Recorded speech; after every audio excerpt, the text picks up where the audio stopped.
Hello and welcome to this week's Ask the Head. I've been out of school for a few days, so it's lovely to be back and feel the energy and buzz of Harrow International School, Hong Kong. I spent a couple of days in Bangkok, at Harrow Bangkok, along with Mr Shanahan, Miss Yandel and Mr Hicks, along with the other Harrow leaders from schools across Asia. It was a very interesting 2 days, and the theme of that conference was leaders, leadership and systems, and some real food for thought about the sessions which took place there. We had one of the professors from Durham University who was speaking to us about teaching and teaching practices, and we've come back and are buzzing with lots of different ideas. I was then back in Hong Kong for a few days before I flew to the UK and over to Belfast, where I joined 300 head teachers from some of the top schools across the world at the Heads Conference. It takes place annually in various places, and the theme was looking at independence. We had some fascinating talks. A representative from Harvard University, Sir Clive Woodward, who used to coach the English rugby team. We had heads talking about initiatives in their school, and I was fortunate to be asked to share some of the experiences and initiatives that we're rolling out here at Harrow, Hong Kong.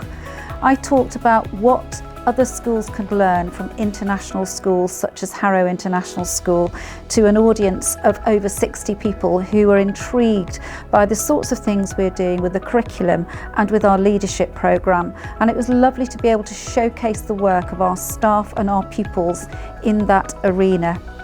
For this week's Ask the Head, I'm here in one of our music rooms, and I've chosen the music room as a location for today because this evening we're going to have our sixth form scholars soloists evening.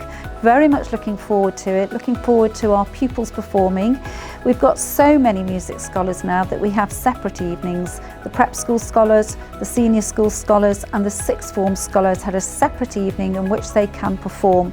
And I know that tonight some of our year 13 pupils will be performing in their last concert here at Harrow, Hong Kong. They've dedicated and given so much to the music department and given us a great deal of pleasure. And I know that they've got a great deal out of the performances they've been able to give over the years at the school. So we're looking forward to that event this evening, and if you do see a scholars concert pop up in your calendar, I do encourage you to come along because I can guarantee you won't be disappointed. Since I last spoke to you, we've had a number of events in the school where parents have been able to come along. Those of you who have children in our early years, in nursery and reception, will no doubt have witnessed our colourful and vibrant lantern display where our little ones walk through the temple with their lanterns celebrating Mid-Autumn Festival. It's always a special occasion, and I was delighted to be able to come along and to meet with some of you and of course see the children with their wonderful creations. We've also had Stay and Play in our Early Years Centre. We've had our sixth form options evening where our year 11 pupils and their parents heard from our sixth form team about choosing their A-levels and about university applications and offers, and we were joined by over 60 parents and pupils from schools across Hong Kong who have applied to join us in the sixth form. It's a very important stage in the lives of our year 11 pupils, and they will get guidance from members of our senior leadership team, from our heads of departments, from their subject teachers, from their housemasters and housemistresses and their house pastoral teams. And I encourage them to draw on that support and also to speak to our current year 12 and year 13 pupils who are undertaking A-levels at the moment, so they know what the combinations of subjects look like, and they will be informing our year 11s and giving them a great insight into those A-level choices. It was also lovely for parents to join us on Monday for our assembly. It's become a regular feature of Monday mornings, and Son House parents in particular came along as it was Son House's assembly on fellowship. But if you haven't been along, I do encourage you to come to those assemblies. It gives you a real insight into the school. It's our time to reinforce our ethos, for us to celebrate pupil achievements over so many different activities, from sport, chess, debating, and academic achievements in maths, in languages, in Chinese, in the humanities, in the sciences and in the arts. For notice is to be given for you to see our pupils, how they lead societies, how they lead our Pupil Dialogue Council and the initiatives that they have and roll out amongst our pupils. So it was great to see so many parents last week, and do sign up if you haven't done so and are able to come along, because we really do look forward to having parents at these events. We also had our inaugural Wellbeing Conference last week. We were joined by 7 different schools from across Hong Kong, and it was lovely to see pupils speaking with confidence about issues that are impacting them today in 2024 and the strategies they employ and how they can support each other, and really putting wellbeing high on the agenda. So thank you to Ms Gratian and the teams who organised that and for giving our pupils this amazing experience.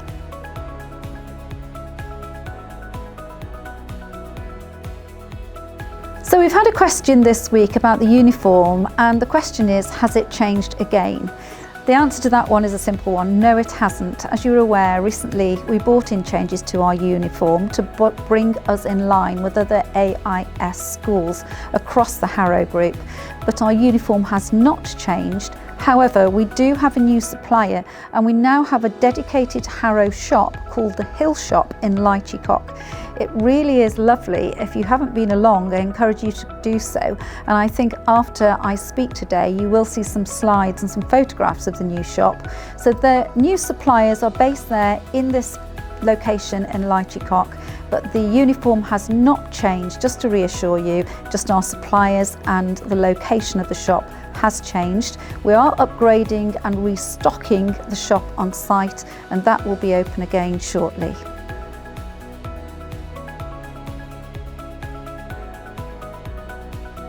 Another question which has been sent in is an update on our Kai-Tak school, and I'm pleased to say that I was involved in recruitment when I was in the UK a couple of weeks ago. We have Miss Street, as we have announced, as our head of Harrow Little Lions Kai-Tak. We've appointed a deputy head for the school to work alongside Miss Street, and we've also employed a number of early years teachers. We have some more teachers to recruit for our Kai-Tak school, but we've got almost half now, and I was delighted that we had so many applicants for the positions at our new school. It really is an exciting development for us. We're busy sourcing furniture and fittings and books and resources, and you can still apply for a place at Kai-Tak. There is a rolling application programme for that. The assessments for our nursery and reception pupils will take place here on our Gold Coast site on the 30th of November.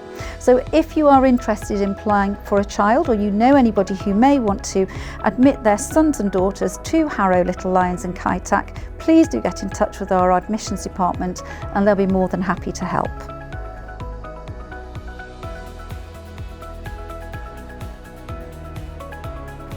A regular question that comes up from parents is about university applications, and we've had a question in this week which is, has the school put any applications forward for the next academic year for our pupils who are starting in 2025? And the answer to that is yes. And we've actually received our first offer, which is very early. Andrew in year 13 has been offered a place at the University of Warwick, which is renowned across the world for its courses in mathematics, in economics and in business.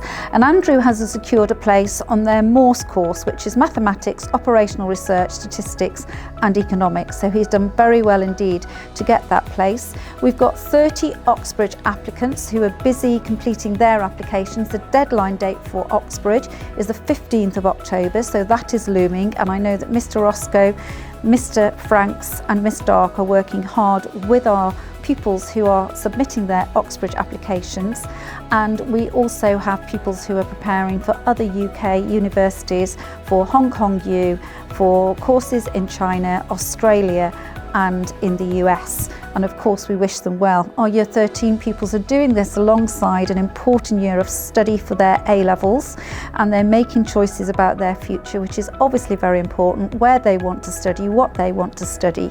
It's a big decision, but they're well supported by the team here at school, and we're delighted that some of those applications have gone in and some offers are coming out. We'll keep you updated on that as they arrive. We then have a full week in school before we go off on October half term, and it ends with events for World Mental Health Day, which are taking place on the Friday the 18th of October. Mental health is an issue that we will all be aware is affecting people of all ages in all societies across the globe, and I think it's really important we raise awareness in our young people of the issues that are impacting some people, but that they know that there is support out there for them and they know what strategies work for them so that they can have a balance and perspective in life, that they can be rounded and grounded and happy in themselves, and they know which strategies work for them, what they can do to ensure that they have an element of peace, that they have some downtime for their academic studies, and that they can show and see contentment in their lives. So that will take place on Friday 18th. Please do chat to your sons and your daughters about what they've been involved in and how you can help them, and perhaps how they can help you to ensure that we are leading the way in strategies to support mental health, not only in our own school and in our own families, but across Hong Kong and across the world. So thank you very much for tuning in and listening today, and I look forward to seeing you after half term for another session of Ask the Head. Please don't forget to send in your questions.